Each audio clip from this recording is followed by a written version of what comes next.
thing I want to talk about is disintermediation, which is a high syllable count word that basically means I'm going to insert myself as a brand in between another business and their customers.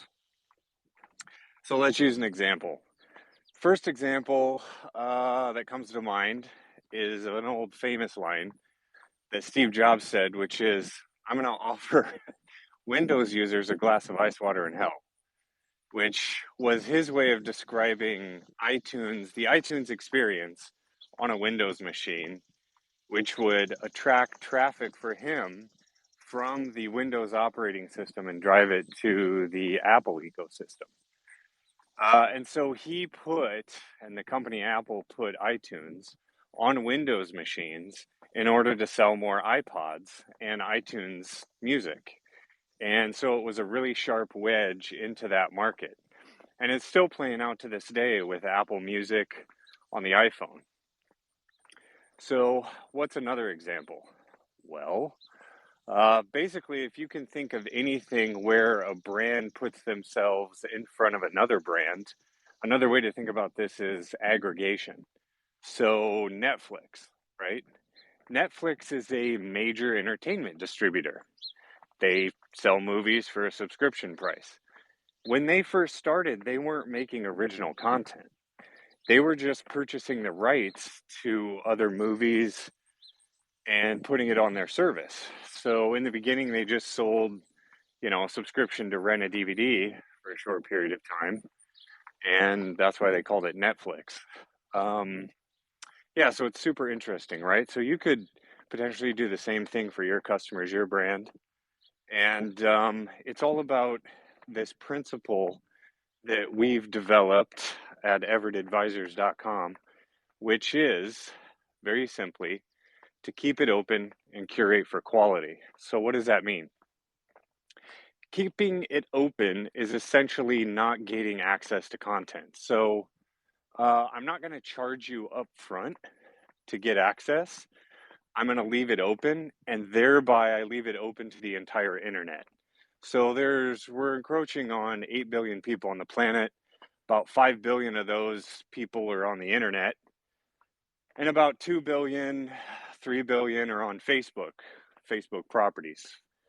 So the real question is, why would you artificially destroy conversion rates and push away an audience just because they can't pay?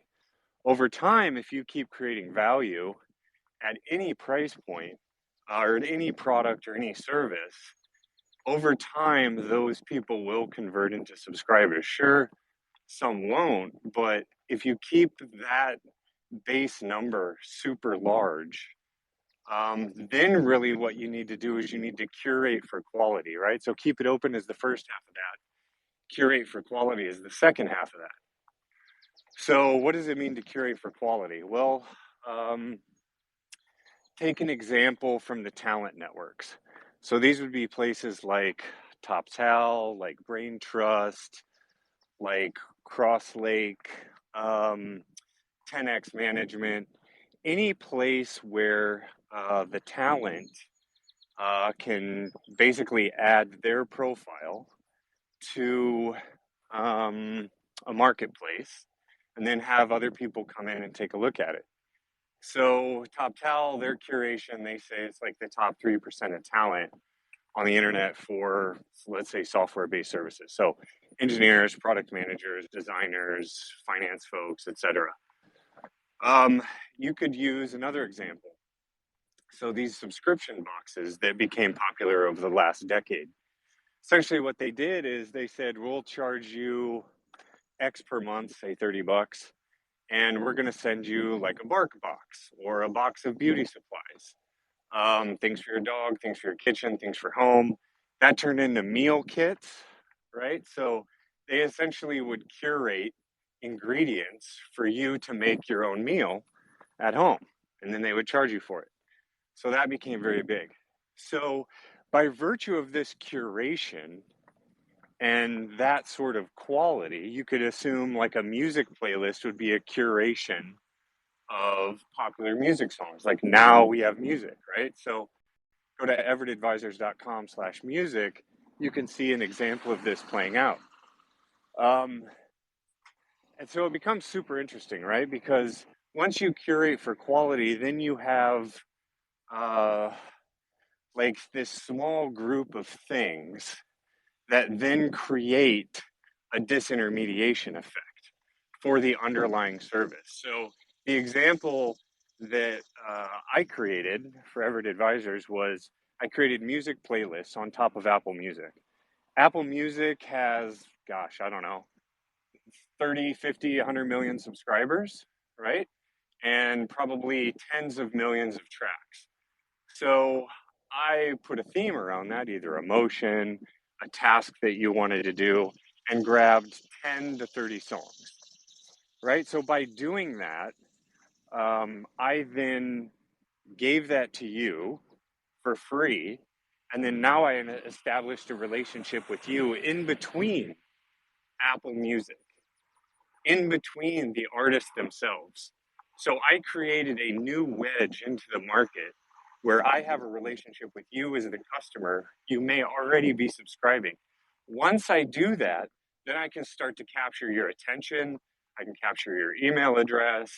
I can capture your phone number, send you text messages. Now I can communicate back and forth to you. And ultimately, why that's valuable is I can um, sell you offers, right? So I now have a relationship with you. I could advertise against you. Now, I'm not necessarily going to do those things. It's more to prove a point. But I think that is very important because what it allows you to do as a business owner is it allows you to create new opportunities, allows you to create new experiences.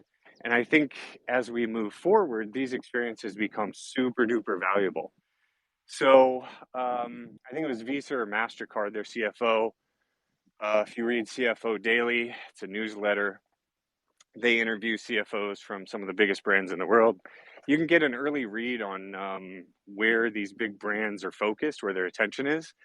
And so the credit card processors, what they've realized is that consumers have sort of stopped purchasing products, so like physical objects, physical goods, and have started purchasing experiences. You could call them services, right? Like, I'd rather go on a vacation for $1,000 than spend $1,000 on yet another phone, right? So I want that experience, that escape after years spent in lockdown. So you could use experiences as another wedge in relationship with the market, which then, of course, takes us to Airbnb, which is a marketplace for homes, right? But essentially, they've aggregated a bunch of people's homes. They've curated those with Airbnb Plus, I think it is, for the highest quality, most expensive verified homes, and you then pay more money for that. And then, of course, what else did they do? They created experiences. So you see how this kind of plays out as a single brand. You can do that I mean, look, I'm doing it as a professional services agency that also builds products. So you can do it for a service, you can do it for a product, a series of products, anything where you keep the initial wedge open and then curate for quality. That, I believe, is something really cool that you can use to disintermediate existing markets and take control and start to capture market share. When you do that, that's how you create a growing business in a market that already exists where people and businesses are already spending money. So, anyways, that's just a few thoughts. Hope you liked it. And give me a shout on Twitter, Sean M. Everett. And we'll talk to you soon. Alrighty. Toodles.